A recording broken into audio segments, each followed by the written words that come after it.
સમાચાર આવી રહ્યા છે સુરતથી। ગુજરાત સહિત દેશભરમાં સતત થઈ રહેલા માવઠાથી ખેડૂતો ચિંતામાં। દક્ષિણ ગુજરાતમાં ભારે નુકસાનની ભીતિ તો દક્ષિણ ગુજરાતમાં આવેલા વાવાઝોડા અને વરસાદને કારણે બાગાયતી પાકને નુકસાન। ભારે પવનને કારણે આંબા પરથી મરવા ખરી પડ્યા।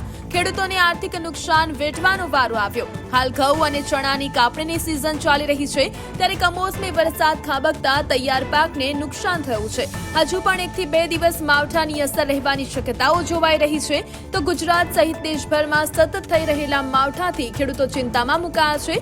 દક્ષિણ ગુજરાતમાં ભારે નુકસાનની ભીતિ સેવાઈ રહી છે। દક્ષિણ ગુજરાતમાં આવેલા વાવાઝોડા અને વરસાદને કારણે બાગાયતી પાકોને નુકસાન થયું છે।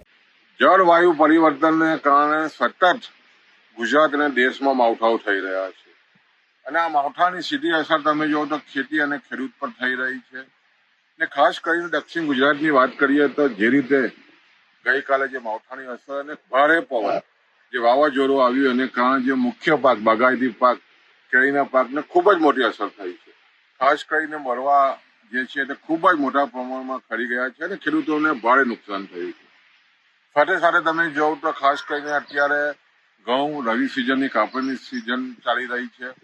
ઘઉં કાપણી થઈ રહ્યા છે, સાથે સાથે ચણાની પણ મોટા પાયે કાપણી થઈ રહી છે, અને એવા સમયે જે રીતે માવઠું થયું છે એને કારણે ખેડૂતોમાં ભારે ચિંતા પેઠી છે, અને ખાસ કરીને ખૂબ જ મોટું નુકસાન આ જે રીતે માવઠું થયું છે એને કારણે થયું છે। અને સતત જે રીતે તમે જોવો તો સતત હવે જે રીતે માવઠાઓ થઈ રહ્યા છે ઉનાળામાં એને કારણે ખેડૂતોને ખૂબ જ કપરી સ્થિતિ થઈ છે, ત્યારે સ્વાભાવિક છે ખેડૂતોમાં ભારે ચિંતા છે।